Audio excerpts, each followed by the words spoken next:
for a living here. You can do a lot of different things. In the solid state class, we talk about a diode, which is act as a rectifier, allows current to flow in one direction. Tubes can do that. Tubes can act as an on-off switch, just like a transistor being turned on and off. Act as an amplifier, takes a small level signal, converts it to a large higher level. It can be a control device where it controls something, runs something, keeps the control in a certain place, something like a pump and some kind of a water system and a sensor on it. And the tube would actually control the pump and how fast the pump runs to keep the water to give them level. Let's see, and there's some odd things that's just kind of interesting out there. We'll talk about some of those. Okay, that's our basic diode tube. Two-element tube has the, in this case, the filament or the cathode, which is showing us all the same thing. Now, the filament is just, it's like a light bulb filament, like a regular light bulb that we have. You put power across it, it lights up just like a light bulb. Those who are playing with a tube tester notice when we turn it up, you get a little glow at the top. That's the filament heating up. You can see that now. In the old days, before we started getting really fancy, the filament itself was the cathode. It was what actually emitted electrons. Always flows from the cathode to the anode when current's flowing through it.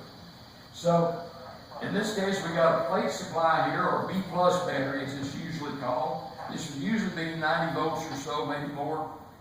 There's some low voltage tubes that would operate on 22.5 volts that were out there at one time, losing all the portable radios. And then the filament supply would be the big honker. That would be the great big old battery. It's called the A battery. And it would usually be a big old dry cell of some kind. In the old days, we used everything under batteries. Because the filament is very thirsty. It soaks up a lot of power in a hurry, except the battery in a hurry. So it would be very large. Versus the plate supply battery, the B+ battery, would not be nearly as hefty because it doesn't use as much current. So anyway, with a basic diode plate, like a tube like this, current's going to go flow from the negative up through here. It's going to jump this gap, go to the plate, and complete the circuit. If we put AC across that, when we get the negative alteration, the negative would jump. When it reversed the other way, it would shut it off and nothing would happen. So it allows current to flow in one direction, which is what we call a rectifier function. And we use that to convert AC to DC. Okay, then when this is running, when it's conducting, it's running wide open. There's nothing to throttle it back. There's nothing to slow it down. It conducts at the maximum it knows how to conduct. Hence, you would usually have a limiting resistor up here someplace to protect it so it couldn't run away with itself and burn itself up. Okay, that's just the basic diode tube. When we did the solid state thing, it looked like that. Cathode to anode, current flows from cathode to anode, same way here. Works the same, exactly the same way. Okay? Then we move up a little bit. And there's a debate that still rages and probably always will, that who came up with this idea of putting a grid in here? Was it Thomas Edison? Was it Lee Forrest? Or was it one of the couple other guys out there that worked on vacuum tubes way back when? As I think Dave mentioned, DeForest was great about claiming the technology as his when in fact he didn't do it. Yeah, that's okay. That's what he did. Okay, so anyway, in order to throttle this thing, we put an additional element in here called a grid. That's this little spiral thing that's going around and around. You still have inside there in the middle, you still have the filament or the cathode. And outside, you still have the plate around it. Electrons are going to flow from the cathode to the anode, or from the filaments of the cathode to the plate. And then this control grid, though, is going to exercise a throttling effect on how fast the electrons can flow through. So if you put a big negative voltage on the grid, it will actually turn the tube off and put it in what's called cutoff, just like flipping a light switch. Nothing gets through. On the other hand, you put a little positive bias voltage, called bias voltage in tubes, a little positive voltage on there, and it actually accelerates, and the electrons go zipping right on through. So what would we use that for? Yeah, it is. Amplifier. An amplifier, precisely. What is an amplifier really? An amplifier is really just a control device that takes some kind of a small signal and controls a larger flow of current with it to make it come out with a bigger signal. That's really all we're doing with an amplifier. So I can put a very small voltage, alternating voltage in on the grid and control the flow of current through the filament plate just by varying that voltage on that grid just a little bit. I can vary the output voltage over a wide range, which is the whole point behind it.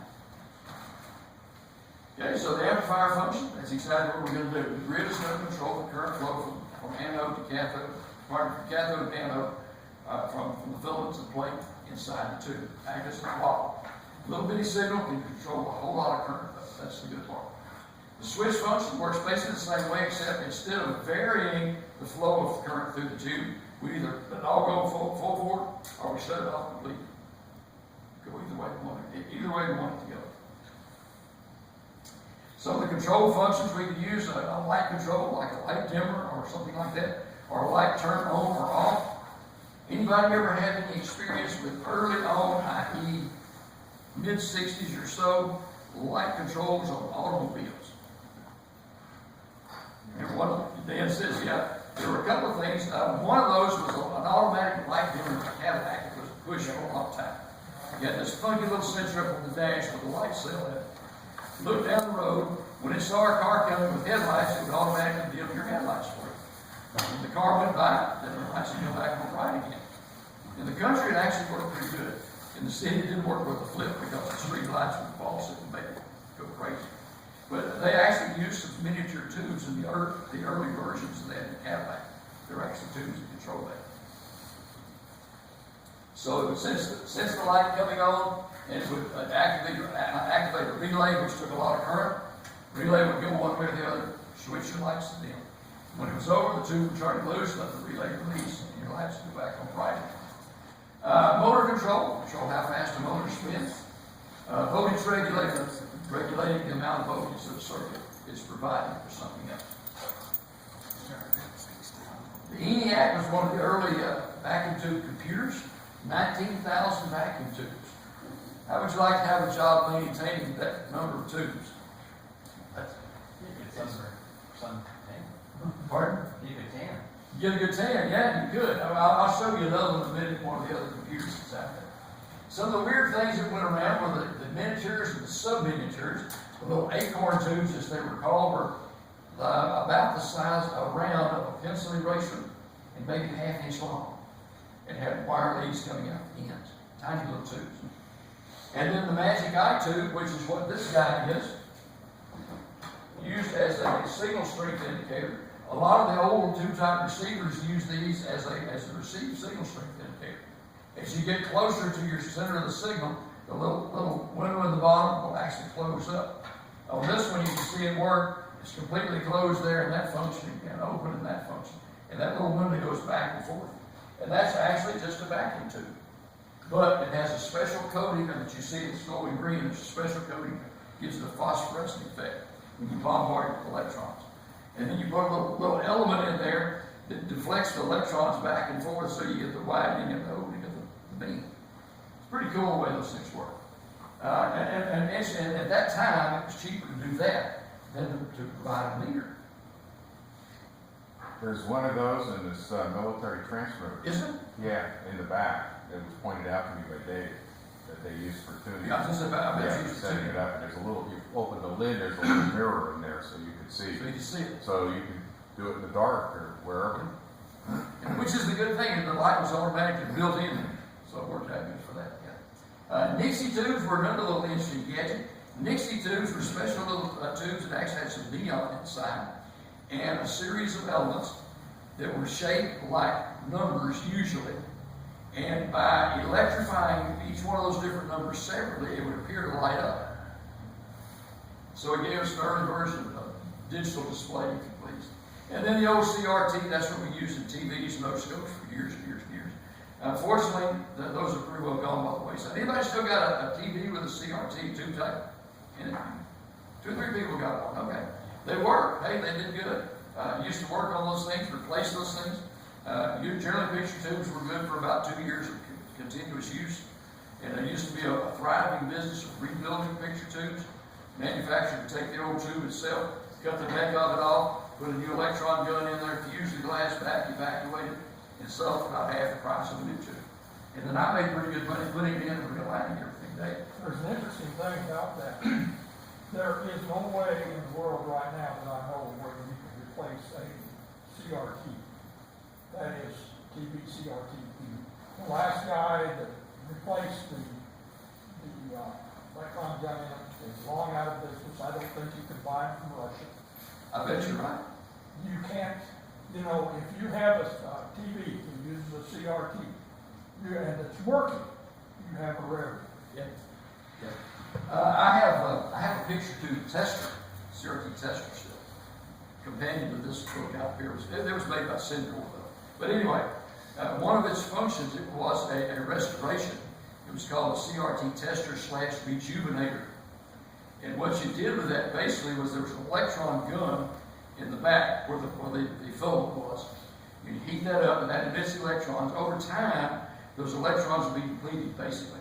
So you would go in and ramp up the voltage on the filament and cook that heater a little bit more, put some positive voltages on it, would draw some new material to the surface, and you get another 6 or 8 months out of the picture tube that way.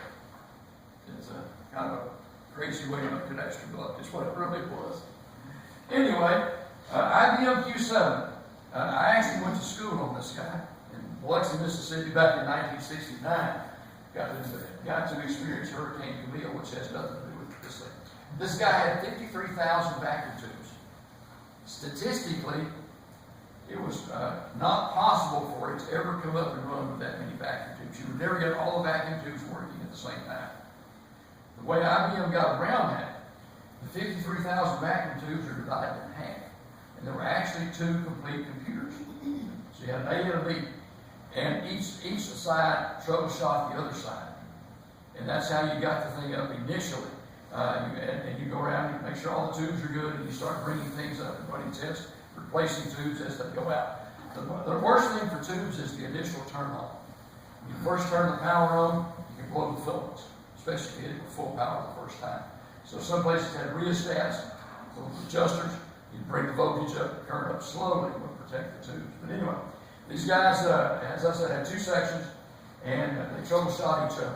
Standard technique for troubleshooting in a room like this is to turn out all the lights. And each one of these little units there is called a pluggable unit. It had anywhere from 8 to 12 vacuum tubes sticking out the top. Turn out the lights and just walk down and do that. Look at the rows of tubes. Find one that's not lit, got a bad tube. So how often would you have to change one? Like every 3-4 hours or every once a week? Once you got a system up and running and everything was stable, you didn't have that many failures. You might run for a week or 2 without burning the tube out. But the other side would give you an alarm as soon as it went out, and you generally knew exactly what rack to go to. So and then the other side would automatically pick up the load and keep running, so you didn't go down. It's a pretty ingenious system, really. It's pretty amazing. Also, just FYI, the heat that's generated by these things is enormous. A lot of people say there's nothing like the glow of a vacuum tube transmitter to keep your shack warm. And there's a lot of truth in that, because they did generate a lot of heat. They told us that if the air conditioning blowers suddenly stopped, we had 30 seconds to get out of the room before we'd be overcome by heat. There's that much heat generated. This system had 53,000 tubes, housed in a 4-story concrete block building, had 4 1-megawatt generators, of which 3 had to be running to keep the cooling system and everything working at the same time. You can take 1 generator offline for maintenance, but 3 had to be online all the time. If you lost 1 generator, you lost cooling. So what would this computer compute? This was called a semi-automatic ground environment or stage system. Basically what it did, it took inputs from all the radars around the country and tracked airplanes. And if one popped up on a radar screen that wasn't identified, who is it? Where did it come from? Scramble the fighters and go identify it. That's what they did for a living. One time there were 32 of these systems scattered around in the U.S. And then, of course, over time they went away. Long gone. They're interesting systems. Anyway, some of the oddities. That little guy on the side is called a new visitor. It's in a metal case. Those were used in TV tuners by and large. And the reason for that is the inside, instead of having a glass envelope like this, the inside of this is ceramic material. And the metal casing around it acts as a shield to keep spurious oscillations out. The ceramic actually was close around the elements to keep everything very tight and stable. And it worked with a TV tuner at high frequencies. Didn't have a lot of extra capacitance to slow it down. And it was very stable. If you bumped it a little bit, the ceramic kept everything solid. You didn't have any vibration in mechanical movement. So they work good for that. The little metal tabs at the bottom, when it went into the socket, went into some little grabbers that held that metal real tight so that the case was grounded really good for you. And I'm using, primarily used for TV tuners. That's just one of the tubes we're talking about that has the metal leads out the end. You can slash it, solder it into a circle. Magic Eye tube, which we looked at up here. And there's the Dixie tube. You can actually buy this kit today. It's only about $250. That doesn't include the wooden case, I think. Anyway, that's a clock using Dixie tubes. There are 10 elements inside each one of those little miniature tubes. And as you apply voltage on each element, you get 0, 1, 2, 3, 4, 5 through 9. And then there's control circuit down at the bottom there that handles the clock and tells it when to turn each element on. So there is a kit out there you can build with that. Don't see that much anymore, but it's one of those things out there. And then picture two, the gun, as it was called, was in the back of the electron gun. A filament there with a big round, big circle of metal around it, got hot, and sent out electrons. The front of the screen had a high positive voltage on it, which would pull the electrons toward the center. When the electrons would strike the center, would strike the surface on the inside, it would cause a phosphor to light up. And that's where you got the light in the picture. That's kind of different in a nutshell. There's a lot of other stuff that went on inside there. That's the basic idea behind it. Okay, terminology we look at. The cathode is a K, just like it is with the diode. The plate or the anode is denoted with an E for plate. And then the grids are just numbered, 1, 2, 3, 4. Now, they're also given a number. The first grid is called a control grid, second grid is called a screen grid, and so forth. But they're generally just numbered, or suppression grid. Some tubes have the cap on top, like that guy. That normally attaches to the plate. Not necessarily, but usually. And usually there's a high voltage associated with that cap. And then the base itself is a piece of phenolic of some sort, plastic looking stuff, with a little notch in it to make it fit the socket only one way. Or the later tubes, the little tubes, there was a missing pin there. And there's a missing pin in the socket that matches that, so you can't plug it in wrong. And those were the general plug-in tubes that we saw. There's some variations like this one that that David had here. I'd love to see the socket that makes up with that. That's just too much. There was a tube called a Locktal, L-O-C-T-A-L tube. It looked like a cross between a miniature and a regular size, but the center pin was metal instead of phenolic. And it had a funky little groove in it. When you push it down to the socket, there was a matching snap that would snap into that ring and hold it in place. Called a Locktal tube. It was in there, it was locking. And then the glass around it is called the envelope, or ceramic, as the case may be. Okay? The diode is a two-element tube. Di meaning two, right? Anode and cathode. Triode, three-element. Makes sense, right? You got an anode, cathode, and control grid. Tetrode, 4. You got plate and a cathode and a control and screen grid. Pentode, 5 elements. Add another grid in there, control screen and suppressor grid. And then you got a heptode. Anybody know what a heptode is? These guys never vacuum tube radio. They're a converter tube. Yeah, but there's another definition for heptode. It's a real cool frog. Yes, Sorry, I couldn't resist. I think you're better than mine at that. I remember that. Anyway, heptode or pentagrid converter, as he said, was used as a converter at the front end of a lot of these radios. It was a 7-element tube, had 5 grids in it, plus your standard anode and cathode inside the tube. Another thing, racks and racks of tubes, as you can see, each one's got a little spring deal to hold it in place so they won't get loose. Okay, what's inside the tube? This is kind of a blow up. You have this picture there in your handout, so you can see it makes it a little more clear there. This is showing, as we kind of go around this way, this direction, how the tube is constructed. You start out with the heater or the filament, which is just like the filament of a regular light bulb, only it's kind of elongated. Then you put a little metal shell around that to cover it, and then the heater heats the cathode, makes it glow red.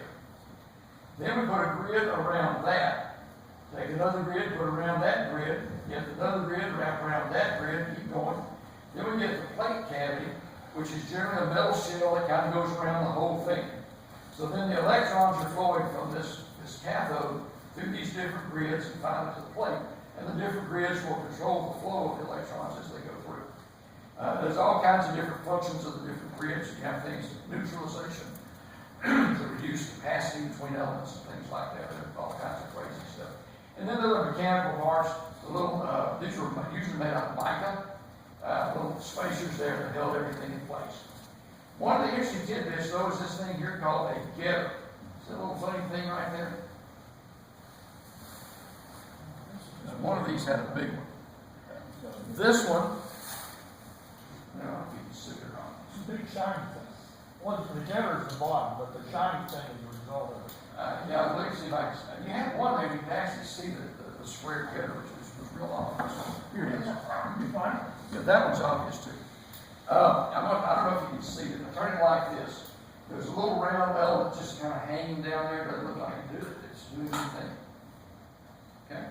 That's related to this black spot on the back inside the envelope. If you look, all the tubes will have that little black spot inside them somewhere. You know, that one you can't see. That one you can see a little black spot at the top. That little getter was just a little metal plate. Once the tube had been manufactured, generally the little top, the little tip at the very top, when this is manufactured, that's open. There's a hole in there. Oh, I thought you were going to be 5 cars, or I'm embarrassed. Hey, what's that? Many thanks. I'm sorry to interrupt you. Oh, no problem at all, guys. Thank you very much. Donuts there. Thanks for all your help, guys. You bet. Anyway, the top was open. Put a vacuum pump on it, basically, to evacuate all the air out of it. However, that's a theoretical idea. You can't get everything out. There's still some impurities down in there. You get that little getter with a high voltage, and it would tend to vaporize anything else that you put inside the tube. And that was the basic idea behind it. When it did that, it would make a little black mark or black spot inside the glass. So part of the manufacturing, you'll see that little getter thing, that was its function. Okay, and then the bottom part was where the pins came through and everything was soldered or welded together. That's kind of the idea behind that. Okay, we've already looked at some tubes at this point. One of the little things to watch out for on these tubes, that little faint looking number that we were trying to read, if you rub that kind of hard, it'll rub right off. And there's no putting it back. So be real gentle, don't rub on the number. Just dust it with a little brush if you have to, or take a tissue and kind of brush it if you have to brush dust off. But don't rub on it because it can come off. I found that out with my first set of tubes as a kid that I got from a neighbor. They were all dirty and everything, so I got my mom's rubbing alcohol, cleaned them all up. Takes those numbers right off. And no idea what they were. Yep. Well, can I stick one more Sure. thing in here that has Absolutely. to do with the history of vacuum tubes? The original vacuum tubes always used a filament, and the filament was part of the circuit. It was like the cathode now. Yes. 1927 was the first year that anybody tried surrounding a filament with a cathode, as far as I know. Now they experimented with it earlier. But the big problem with the radio, up to about 1927, all the radios were battery operated. And the reason is because you can do something with AC voltage on the filament in the front end, because you're dealing with RF and it gets filtered out. The AC ripple gets filtered out. You can do something with it in the audio section, because in the audio section you can put them in push-pull, and when you do this, you balance it out. But the one tube you can't get away with is the detector tube. That one can't stand AC on because it's working at a very low voltage, and it'll get imposed on the thing you're trying to hear, the signal. So in 1927, a tube came out called the number 27, and it was the first one that was really commercially made and had a cathode inside the tube. And if you look at 1927, you discover that all the major radio manufacturers went to AC radios that plugged into a socket, Yep. starting in 1927. Another interesting tidbit goes right along with that. as we're going through that, if you look at the old 5-tube radio, which we're going to look at that here in a little bit, you look at that thing, if you add up the first two numbers of all the tubes, guess what it adds up to? About 170, 120 volts. And that was part of the reason. The first numbers of the tube is normally the voltage applied to the filaments. Now, the type 27s, that was before we got into this modern take that with a grain of salt number. But like 35W4 we had over here, which by the way was bad, it wouldn't even light up. 35W4 was a 35 volt tube, 50L6 was a 50 volt tube. And then we would put those in there, put the filaments in series, and with 110 volts right across all the filaments. Worked like a champ. And then we had other sidestep tricks we could do for a pilot light or something like that. We put a tap on the filament on one of the tubes and put a pilot light across that using this voltage divider. Anyway, lots of good stuff you can do with that. Okay, obviously if you break one, the big danger is getting cut. I mean, unfortunately, there's nothing inside the normal tubes. There's not any mercury inside or anything like that. It's going to be poisonous to you. It's just the danger of getting cut. Okay, we've looked at some tubes before. Clark was gracious enough to give us a tube that he's going to let us destroy. Big old thing. We're going to crack the envelope on that guy, or at least we're going to try to. If I don't get cut in the process, that'll be good. And I didn't even think to bring my big plastic bag. So I'm going to try and do a side step.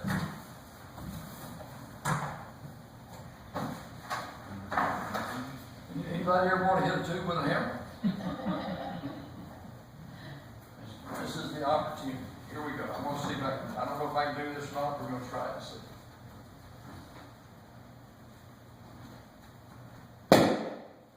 Wow.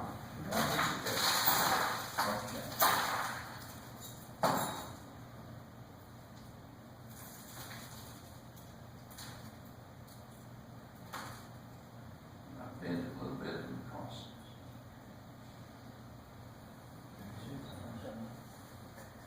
Okay.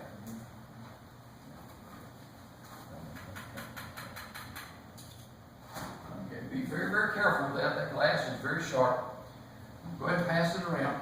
You can see the filament going right up through the middle. You can see a grid that spirals of wire. And this outer plate here, which I happen to bump with a hammer, is the plate material. Just bring it down a little bit. And it's connected to the cap on top. Be gentle. If you get cut, I'm sorry, I didn't bring a Band-Aid. There's a bag in the house over here somewhere. Amazing. I was thinking you can go bring a glass cutter. No, we're not that scientific. That nice gentleman brought a whole box of fresh donuts back there. I don't know if he thought we were fire persons or what, but if you want a donut, this is a good time to do it while this is going around. Help yourself. Look like they were good. Clark's also got cookies back here. Of course, there's water bottles and all that goes with it. Ex-cop, gotta have none. Go for broke. Rip that sucker open. There we go. Yeah. Hey, whoops, I'm not right in front of the camera. They're froze to about there. I gotta go get it out. Yeah, they are stuck, but they're good. I'll bet you. I don't want a donut, I want to get. So I do that in front of the camera so we get a good record of this. Yeah, get a good record of it. Go ahead and get your donuts. They're stuck in there. They were so hot, they just stuck. Get your donut. You have to work